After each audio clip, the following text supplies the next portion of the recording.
All right. Next year, I'm going to put a title with more swear words in it, because obviously it seems to work. So, hey, welcome to the panel to tackle the most common question or challenge I've heard in the last 2 years. You know, why the hell can't I raise any money, right? So, I'm Nick Pachuda. I'm Chief Operating Officer of Peptologics. I'm a partner at Mountain State Capital Venture Fund, and I'm ex-J&J for 10 years, leading external innovation. You know, my passion is bringing transformational technologies to the clinic as fast and at the biggest scale possible. Look, I wanted to tackle this common question with pros that have successfully navigated these waters for years and really know what it takes. So, you know, with these folks, they've raised capital, they've raised funds, they've deployed capital, run companies, exits, IPOs. You know, it couldn't have a better panel of experts and people that I call friends. So to start, and it's going to mess up my order here from what I prepared for, but Deanna Harshbarger, co-president, chief product officer of Cala Health, 20 years in the industry building med device businesses at J&J, Boston Scientific, and Medtronic. Kevin Rocco, vice president, CONMED Linvatec, former CEO of BioRes that sold to CONMED just a few years ago, and now an angel investor as well. Tamir Meiri, Director of Venture Investments West Coast for JJGC, J&J's strategic venture arm. Fernando Pacheco, Investment Director at Endeavour Vision, growth capital fund based in Geneva, ex-Stryker, McKinsey, business creator. And Jeff O'Donnell, one of my most respected mentors in my career and a great friend, managing partner at Runway Healthcare, a venture studio, plus a veteran of multiple startups, IPOs, exits, and multiple venture funds. So look, we're lucky to have these folks here for a few minutes to share their insights, best practices, war stories. So let's get this thing kicked off, right? So first thing, you know, market dynamics. What in the hell has been going on for the last 2 years? What are the challenges in the market? Maybe what is the investor sentiment looking forward, you know, into the rest of this year, into next year? So maybe, Fernando, I'm going to put you on the spot first. You know, what's going on and how do you see 24? I mean, I think we're in a bit of a lull, right, or kind of a hangover period still, right? From up until 21, for the first time in a long time, we had, you know, going public as a medtech company was an option, and it was a very attractive option, and a lot of people have made a lot of money as a result. And that rug got pulled out from underneath people, and we don't know when it's coming back yet. So I think it's uncertain. I'm hopeful that the public markets kind of open back up to medtech IPOs. Personally, I think if it happens next year. I don't think it happens this year, especially with an election happening and so on and so forth. But I do think that the bar that it will take to take a company public has changed. You know, whereas previously it was trailing 30 million in revenue, growing 40%, I think it's probably going to be more like trailing 70 or 80 or that size of scale. Similar type of scale that companies had to have back in when we emerged out of the financial crisis, right? When Mako went public, and there's a couple of others that went public at that time, kind of that scale.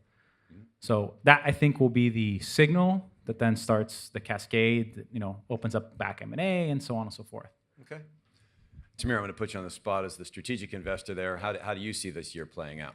Yeah, so second, a lot of what Fernando said. You know, looking at a lot of pitches, some of the later stage companies, everybody's talking about crossover mezzanine rounds as a prep for IPO, and I think part of them have to as part of this optionality they're trying to build as a potential bridge to an IPO. I may take Fernando's opinion a bit more to the extreme. I don't think next year. I think it's maybe 2 or 3 years. A lot of it, again, will depend on the election and the results of the election as well, and how much of the interest is going to go down, which a lot of bankers are saying as well is kind of the culprit at this point. There was, at least the way I saw it, I guess a bit of a more positive sentiment at JPM about 2 months ago, where, you know, meeting with the investors and the VCs, there was this approach feeling that things were going to go better in the next few months. It wasn't clear what's the real timeline on that. I think, you know, by the presence in this conference, both the VCs and investors in general, we're seeing more interest to look at deal flow. I'm not sure how that translates to deployment of cash. But, you know, we're seeing more rounds closing than the same time last year. Less, hopefully, companies shutting down. We're still seeing some of that is happening as well. But we're still not out of it yet, is what I'm thinking. Hey, Kevin and Jeff, look, you guys, as an angel, as an earlier stage investor, maybe how have you seen the last couple of years? And when you're looking at 2024 as maybe earlier stage investors versus growth and strategic investor, do you see this as a continued challenge or maybe a little bit of an opportunity based on, given what's going on in the market? Because I think we see here this week, there's a ton of opportunity. It looks like there's a lot going on. But how do you guys see it as earlier stage investors? Well, I think the opportunities are there for us as investors. I think the disconnect is some of the terms that the entrepreneurs are walking around with are just not realistic. The interest rates have changed, right? So when you walk around with a 20% discount and an 8% coupon, I can get 5% at PNC, right? So we have to change, and we have to adapt to the environment we're in. I also think that, the market is going to be depressed for, a couple of years. But I think for me, it's an opportunity. We're an accelerator, we're a venture studio, and, we want to take advantage of the market the way it is. And we think we're very, very cash efficient. So I'm not afraid of it at all. Okay. Awesome. Good. Kevin. Oh, just quick from my perspective, I would say I have anecdotal data from my own portfolio companies and companies that I'm helping trying to raise money. But if you all haven't been on Silicon Valley Bank's reports, I think they're actually a very good resource. So take a look. They actually quantify a lot of this. It is true that there are 45% less active investors early stage today than just 2 years ago. So it is very real, but there's also a lot more, I think, dry powder. So when I'm looking at a company at an early stage, at an angel stage or a Series A stage, I'm really just trying to bet, can they raise their next round? And that obviously is dependent on if these guys downstream are gonna do that. So it's something I'm watching closely. I do think that, as Jeff said, there are good opportunities for investors today because a lot of companies are doing flat rounds, bridge rounds. And so on the investor side, that's great. And for the portfolio companies and the companies that are raising money, just stay alive. It's totally fine. Just got to weather the storm. Great. Thanks, guys. So, look, at my day job at Peptologics, we're getting ready to close on a pretty large C round, but that's been 2 years of just an incredibly difficult slog. So it was never easy. It is certainly tougher now, but there are people who are having success. One of the trends that I guess that I've noticed is there's a gap forming from what startups need and what investors are actually what risk they're willing to take, right? And there's the thought of risk is moving downstream a little bit, and I wanted to see if that's like a real sentiment. And maybe Deanna, starting with you, since you're in the midst of raising capital, have you seen the typical investors sort of holding on to their money, protecting their portfolio, and maybe being less opportunistic on new investments? Yeah, so I think what we've seen really is, depending on the stage, that has been a big factor. And I sit in the unique spot of Cala Health right now, and we're actually in a commercialization stage. And so in terms of that, I think people are more open to have the conversation versus something that is in earlier stage. I do think from what I've seen in the conversations and with our current and existing investors, they are interested in those new opportunities, but you have to really think about how you're going to spend that money for that round and ensure that you're laser focused on the key aspects that are going to show the growth or to be able to get it to the first milestone, which, as you can imagine, the timing with everything, it's really focusing on what will your cash runway be, and can you ensure that you're focused on the 1, 2, 3 things that have to get you to that next milestone, which are probably longer out. Okay. I'm going to comment on that one. I hear a lot of pitches. Anybody that's pitching, and when someone asks, what are you going to do with the money? And if the first answer is runway, stop, okay? Take that word back out of your mouth. What is the value creating milestone that you are going to hit with that money that's going to make it investable and more investable at a higher valuation in the future? Do not say, unless you're Runway Healthcare. Right, there you go. But for God's sakes, don't say your primary objective is runway. Now, look, everybody's trying to extend the runway, but that is not why an investor wants to give you money. That actually is a huge red flag to me. Yes, I want you to have more runway, but I want you to create value for everybody. So guys, Tamir and Fernando, on this risk shift, you guys are downstream. Do you see is this a real thing for you guys? Have your metrics, Fernando, you've talked about this earlier. Do you guys see that there's truly is a shift downstream and people are holding on to cash, whether strategic or growth? Is that real? And, I guess, how is that going to change in the near future, if at all? So I think there has been a shift downstream, right? I mean, we'll take our example. We're now in our second MedTech growth fund, but in our previous fund, we had a couple of pre-commercial companies. In this fund, we had one which is now commercial at this point, as of a couple of weeks ago. So like our own appetite for risk of what we define as growth stage investment has also shifted downstream. But I don't think it's something that's 3 months old. This is something that's been happening for the last 6, 7, 8 years.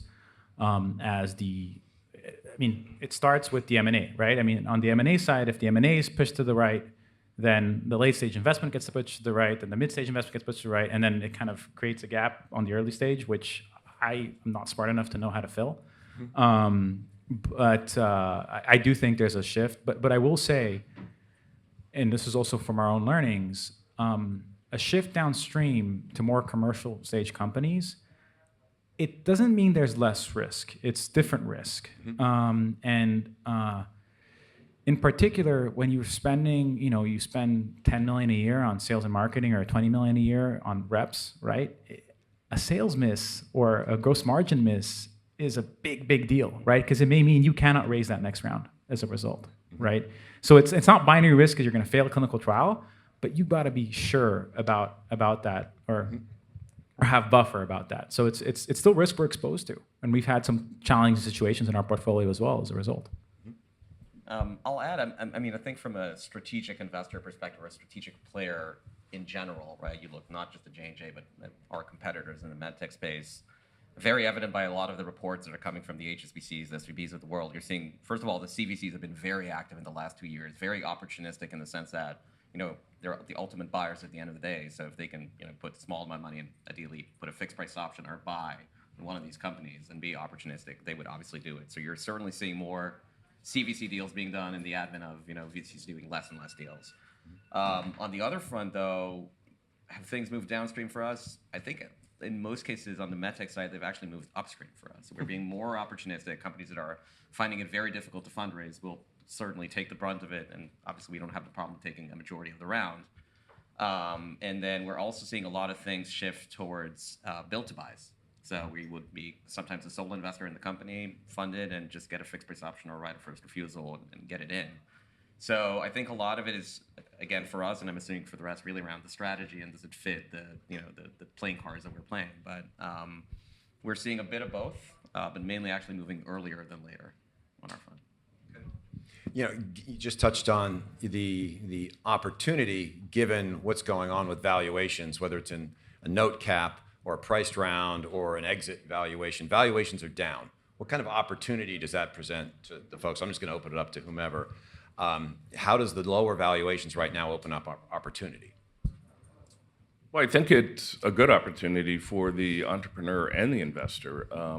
They are going to be down now, but we're going to tranche the money in. So we want to get involved early, and we want to invest the least amount of money we can for the maximum uptake, right? To hit the milestones that we think are going to be the value inflection points. So I think that, for us, we like if you have a $10 million budget, you're going to get a check for $2 million. And then you're going to get another check for $2 million, and we're going to see how this goes. So I think, again, it's just changing with the environment that you're in. Anybody else on that one? I mean, I will say, so it's a bit of a double-edged sword, right? I agree with you, it's an opportunity, but as an example, we have 14 companies in our portfolio that are suffering from the same problem, right? So it's You have too many companies. Maybe.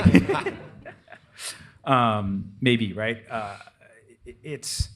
Valuation is definitely not a science in this space, right? It's to put it really mildly, is take the value you think you can sell it for, divide it by 3, add a buffer, and that's kind of the last valuation round right before. So, it's so, the error bars are so broad, and so it's, there's no perfect answer to it. But yeah, there's a lot more flat rounds happening. There's a lot more bridge rounds.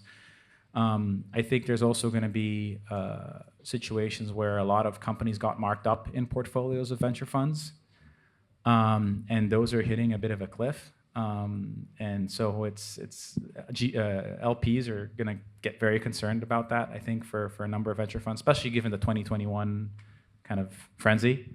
We'll see how that all plans out. So it's opportunistic, but there's a lot of pain coming for not just the entrepreneurs. Nick, I'll just comment on the earlier side. It's unclear to me where valuations are at, because I think having a valuation is usually an indicator that either you're doing a flat round or you have a new priced round, and that's a success, that's a win. There's a lot of convertible debt and even safes that are sort of just kicking the can on valuation. So I'm trying to figure that out myself. Mm-hmm. So, the next topic I think is really the keeper of, the pearls that we want to really share here is about best practices. So, we've all seen thousands and thousands of pitches, right? I probably see 100 this week. My team will probably see 500 this week. It's those, what's the profile, the best practices where those folks, whether you're raising a fund, whether you're a CEO raising a round, I'd love to hear some pearls about, what's working and what's not. What do common, fundraisers, whether it's a fund or a CEO, what are the common best practices? What do you see that's working relative to others that are challenging? Because, right, some are going to make it, some are going to struggle, and some are not going to make it. What are some of the things you see that are actually working these days? Let you start.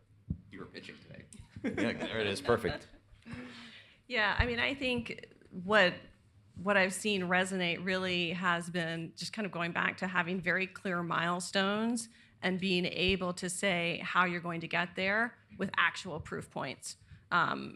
So to me, I think one of the comments that you were making earlier about, in a commercialization round, the criticality of having, a sales force, and there's risk associated with that. There is. So in the pitching, on that aspect, I'm saying, listen, we've had experience here, and these are the key assumptions, and this is why we think that it's going to end up in X, Y, or Z. So it's actually just being able to back up what you're saying are going to be those milestones, and whether it's with comparables or with actual data.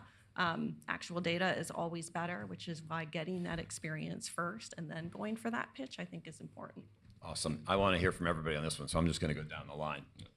So the nice thing, but also the very stressful thing about running an early stage med tech company is that when you're going to run out of money. So you just put that, you circle that on the calendar and you work backwards, right?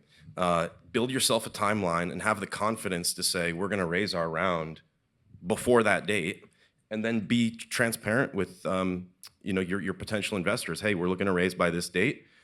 Give them enough time to get to know you, to get to know the company, and preferably set some milestones that you're going to execute on so that they can see that you execute and you stick to the timeline. And at the end of that process, you're either going to get that raise done or you're going to be moving on. Just to touch on that, when should you start, right? Because I've seen folks telling me, I'm going to start 30 days before I run out of money. Yesterday is the question. Right. Yeah, so I think it's got to be more than 6 months out. I think from first meeting to wiring money is usually more than a 6-month process. And oftentimes it's multiple years. You got to get to know people 2 years prior. And that's the reality. So it's good that everybody's here and we're meeting each other in person. Hopefully you don't need money tomorrow. Yeah. So I think the other thing is really taking the time from an entrepreneur standpoint, take the time to really understand your investors. Find out if they have a fund that was just completed, so they have a 7 or 8 or 9 year horizon. Don't take money from a late stage fund. Understand clearly, what kind of success. You meant something different, to be clear. What? A fund at the end of its life cycle. That's at the end of its investment period. Yeah. That's what I meant. Always take money from Fernando. Yeah. So I think that's it, and you have to really, as an entrepreneur, have the guts to sit down and interview the venture capital firm to make sure, have you had success in structural heart? Have you invested in dermatology before? Was that a good experience for your team? Do you expect to put somebody on my board? How long do you have left in Fund 1 or Fund 2, wherever you're getting the money from? And then, as you said also, I think you're always raising money, right? I think you're constantly raising money. You're going to run into a fund that likes early stage, but have the conversations with the Deerfields and the Orbibeds and others that are going to be very helpful to you in the later stage. So to second Jeff, and I think the common denominator, I think, around this panel, and I'm sure you're going to say something similar to that, is do your homework, right? Both internally in terms of what are you planning to get with that money, but also when you're reaching out to investors. And it's a common symptom of big conferences like LSI. Every investor is going to get 1,000 requests that are probably not relevant to his mandate, stage, focus, whatever, which is fine. You know, it's the nature of the business, I guess. But, you know, we are all, I can certainly speak for myself, backed up from like 7 in the morning till 7 in the evenings and meetings back to back. And, you know, you come back, and I will do that later today on the flight back home, doing my homework and saying, okay, which one's worth following up? What's going on with this one? What's going on? Who do I need to send this to within J&J? So as much as I do my own homework, you should do yours as well. So, you know, we're all stretched for time and effort. You know, don't waste our time with something we're not doing, right? So I think that's the key thing. I'll echo that as well too. I mean, that's certainly been important. And so, for example, like when I am looking for very specific characteristics. And so I'm not going to go talk to somebody who is focused on early stage seed. And so I think that's really important. And also if you're thinking about a strategic as well too, I mean, that is a partnership. That's a long-term partnership. And so you have to make sure that everything is aligned from that standpoint, that they're going to be on that journey with you for a very long time. So you want to make sure you see eye to eye there too. I mean, there's been a lot of really, really good comments here. I think I'll just echo on a couple of them. On the how long it takes to raise. So we know for companies that I'm involved with, we normally say 9 months before cash out is when you should have your pitch deck ready and your plan, and that's when you start, right? And the challenge is, you know, if you're raising for 18 months of runway, what value will you demonstrate after you close your financing to be able to, you know, justify that next financing? So hence, don't go 18 months, go 24, right, and so on and so forth. And you know, just like with U.S. election stuff, get as much as you can in between the first, you know, the general and this first midterms, right? Get as much as you can done in that period, because then it gets harder. The other thing I'll mention, and I've seen some companies do this extremely well, is just do your homework, put yourself in the mindset of that particular investment, do the research, and think through what would their 3 or 4 key questions be about my business. And it can be like basic stuff, you know, how differentiated is this product or how big is this market, but it could also be, you know, okay, I get the technology, it makes sense. What share could this take in the US market as an example? Which, by the way, is a shortcut for what peak sales it could have, which is a shortcut for how much these guys are going to pay for it in the future, okay? And to Deanna, to your point, like I've seen a company do this recently. They did a limited commercialization. They went after 40 customers, and they established the baseline with those 40 customers on how much, let's say, procedure X they were doing before, and a year into the adoption of this product, how much of those procedures have now been transferred. You know, does this new product take and share? That enables me to look, oh wow, they did this over 40. Over the next 400, this is what it could look like.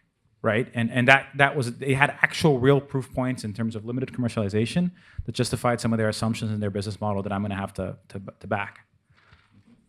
I'll make a quick comment. Look, there's a lot of reasons why people invest.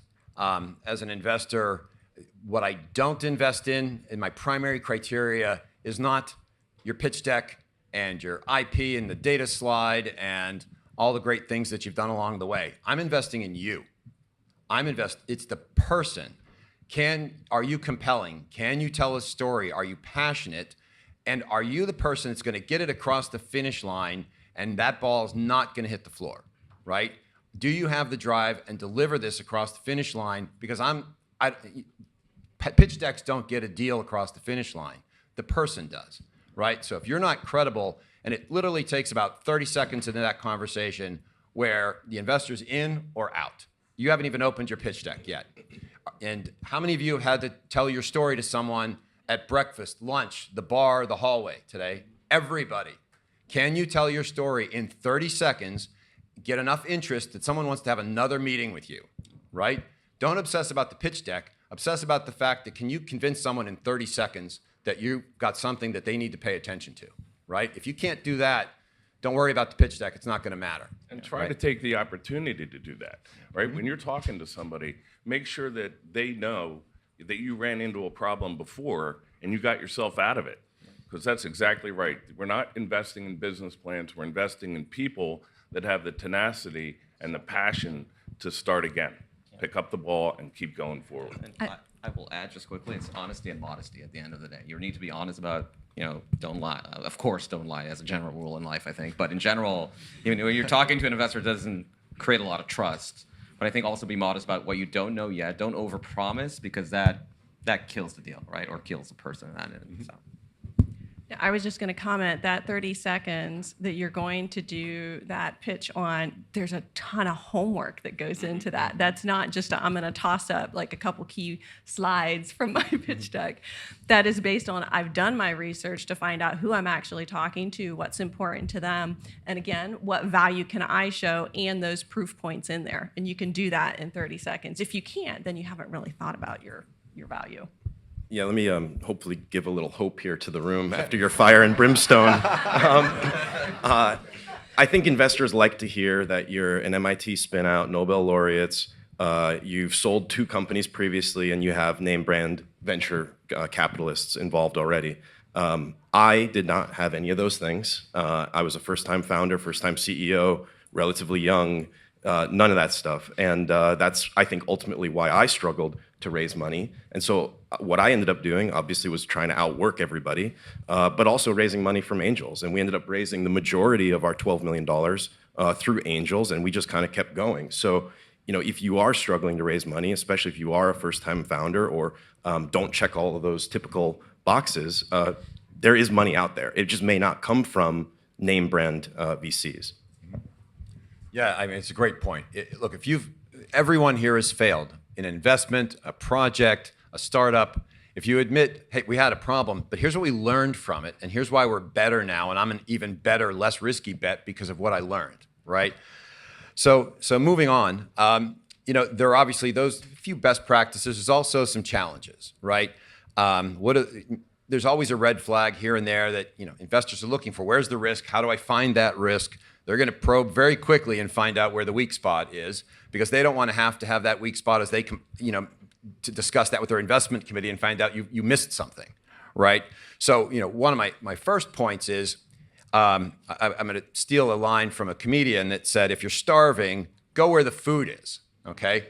If you don't have money, go to the people that actually have it, okay? So there's a lot of medtech startups in the world. Why the hell aren't you here, okay? This is the most productive medtech investor conference in the world. There's 2 a year. There's plenty of others as well. If you're not here, you're not connecting with the 200 investors that are running around. You're going to try to do it over a Zoom call. I invest in people.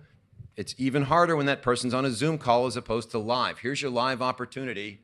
Use it, right? And for those that aren't here, don't get to hear the pearls from these folks and the other hundreds that are out in the hallway, right? So use the time and go where the food is. Nick, if I could, if there are people in the room that have struggled to, use the app to get confirmed meetings, don't lose hope on that. Find people at breakfast, lunch, coffee, drinks. Get that warm intro. Don't try to sell anybody. Just introduce, who you are, why you're here. If the opportunity arises in the future, you'd love to actually send them a pitch deck. What I'll mention as well, this is a long-term game. Like, on average, most of the companies that we invest in, we've known for 3 or 4 years, right? That means we're taking pitches from companies that are too early for us, by definition, purposefully, right? And then we have checkpoints every 6 months or every year.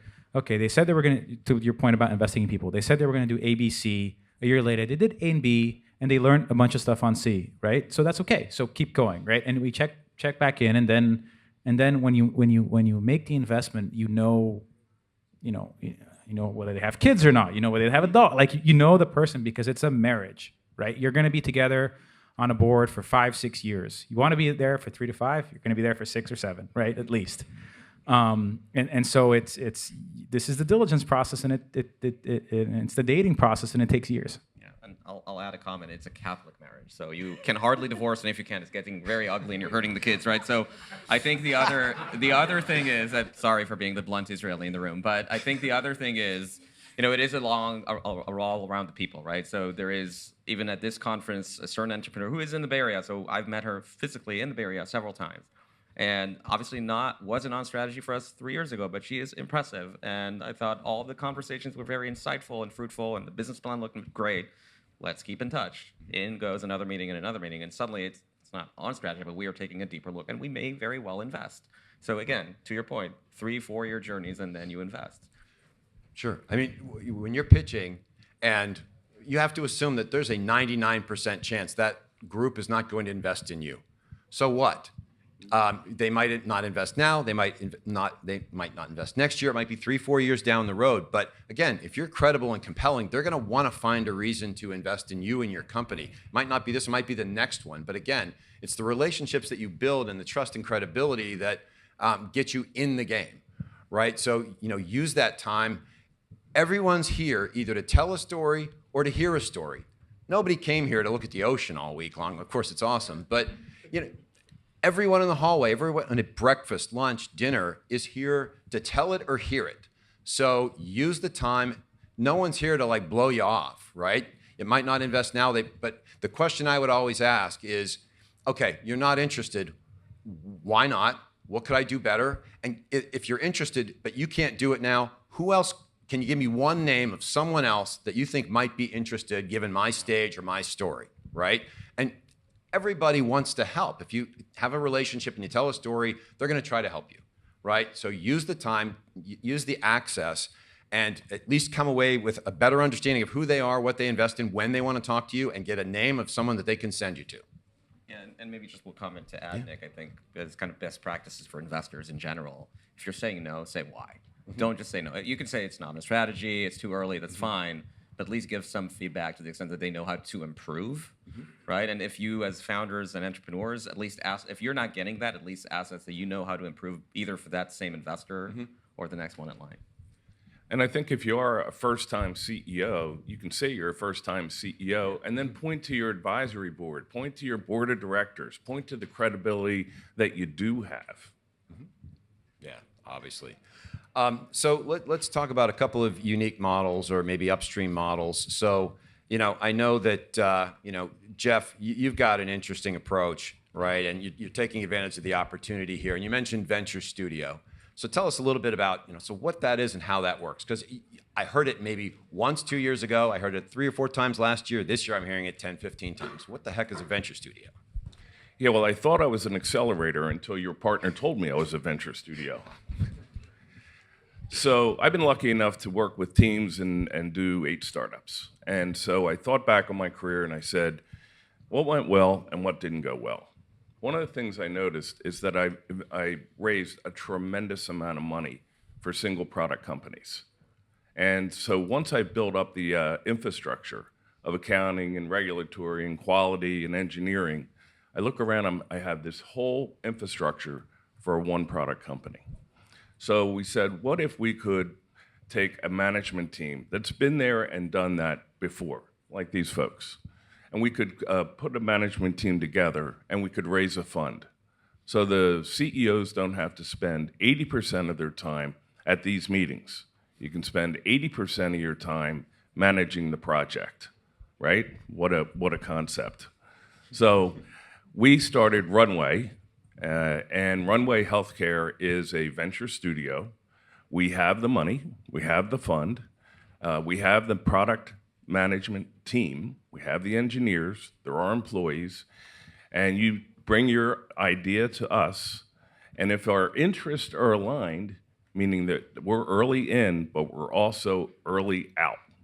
So if our interests are aligned and you're willing to sell the company pre-commercialization, right after we get the regulatory approval, we're a good fit for you. And so that's the venture studio. We have, right now we have 3 portfolio companies, and again, 1 management team on all 3 projects. So think about it. An engineer makes whatever, $150,000, $200,000 a year, but each company's paying them every month. So no one company is burdened with high overhead. When the project is over, meaning we get FDA approval, that burn rate that might have been at $250,000 or $300,000 a month when we were flying high and developing the product, that can be reduced down to $20,000 a month once we put the company in the process of selling it. So that's a venture studio. Yeah. Awesome. So, guys, Kevin, you're obviously you've gone from first-time CEO to successful exit to working at a corporate, and also based on some of that success, moving into the angel and investment world, and you've had multiple perspectives on how this works. So, when someone's pitching to you, what are the triggers that when you see those things, what are the positive triggers that make you actually get interested? Everybody wants to sort of what are the pearls, but what are the sparks of interest that make you want to have another meeting? So I think for me, I like to work backwards from a strategic or whoever's going to buy this. I don't typically look at things that are going to IPO. So I'm just curious, like, why does this have to exist, and why is this the right person to do it, and handicapping obviously the odds of that success. So I think there's a ton of opportunity out there. I need to walk away pretty convinced that this is differentiated enough. And with a corporate hat on, CONMED is actually short for Consolidated Medical. They're a consolidator of medical device companies, meaning we buy companies and really grow them commercially. And so I've seen a lot of no's, right? The technology may be great, it's incremental, but if it's not a strategic fit that's going to change the business, we're probably not going to buy it. So that's I think you got to figure out who's really going to buy it, why are they going to buy it, and then how do you plug into that? And then you got to fill that 5 to 7 year valley with financing and value creation. Yeah, and I mean, we do that in our due diligence, which is, I think we all do that in our due diligence. What Kevin is saying is, do you understand the due diligence process? Did you already go to Edwards and Baxter and Medtronic and show them what you're going to do and how they're going to build? Because we're going to call them, and it would be great if they knew your product and they had an opinion. So Deanna, you guys are raising money now. You have an amazing technology, and you've raised money along the way and been successful. Like at J&J, I tried to invest a few years ago. So tell me a little bit about, you've been successful for Cala along the way. What's actually driven your capital raising success and your operational success? Like, what's working for you guys? Yeah. So again, I am lucky to be here, and there were many people that came before me with Cala. Many people along the journey as well. So from the raising standpoint, that was actually a lot of the prior team, and that's what I'm doing right now. And so our focus has really been operationally, how do we take this and how do we ensure that we can grow? And so again, I keep boiling it back down to, it's all about those proof points that are going to exist that we can show where that value is going to come from. And our belief is that in this raise, as long as we can show that that value can be created based off of fundamentals of things that we have already done, that we can show are true, then we believe that's what's going to help us have a successful raise. Awesome. So we've got about a minute left. We're going to go down the line, starting with Jeff, and we're going to do parting shots, meaning what is the single most important piece of information that you could give a startup right now that would help them move forward? What's the most important thing they need to consider? And I'm just going to put you guys on the spot. Jeff, what's the most important thing that a startup needs to think about right now? I think you have to do your homework and don't waste time on calling on investors that are not in your space. And like I said earlier, maybe have an older fund. Spend the time on research on that. Great. Fernando? I think help answer the question of how big could this business ultimately be, right? And it's around how big is that market? And don't just stop, it's $1 billion market, full stop, next slide, right? Really help them bridge the gap of, okay, this could be a $200 million business in the hands of an acquirer at one day. I'll say you're planning for 6, but actually planning for 12 months. So. I think follow-up for everybody coming out of this meeting, follow-up is key. I learned after I sold the company that there were people that were interested that I basically just took out of my funnel because I never heard from them. And I should have just kept pinging them. Progress updates, follow up, follow up, follow up. At minimum, they're just going to think you're persistent. I mean, don't, be respectful about it. Do it in a value-add way, but do follow up with everybody. So I think everybody said a lot of great things already. So the one piece I'll add is, maybe I shouldn't say it, but it's stalker mentality. I have a spreadsheet. And in that spreadsheet, again, I've done the homework to figure out who do we think is going to be a great fit. And then it's who do I know that can get me connected there to be able to get that warm transfer. And then it's hard work, hard work, hard work. If you believe, hard work. All right, my parting shot, as I've already said it earlier, it's about you and your story.